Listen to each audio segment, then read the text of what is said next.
Hey, what's up guys? Hari ni kita nak buat ayam peratal. Ayam style kari kering ni sedap sangat. Makan dengan nasi putih. Okay, first korang tumis 1 kayu manis, 2 daun salam, 2 buah pelaga, 2 bunga lawang dengan 2 cengkeh.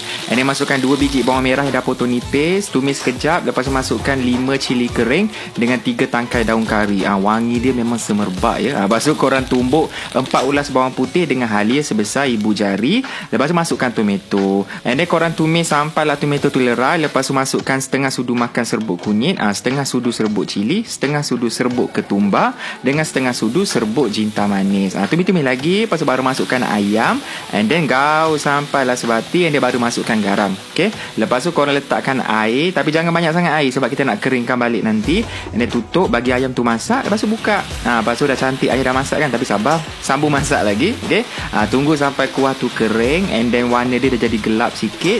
Lepas tu minyak dah mula pecah lah. Dah pecah minyak, dah cantik berkilat ni, and siaplah kita punya ayam peratal. Okay, yang ni memang bau dia sangat sedap guys, wangi harum satu studio aku. Korang boleh buat plating, letak daun ketumbar kat atas pun sedap juga. Okay, so boleh makan dengan nasi putih nanti, and selamat berbuka.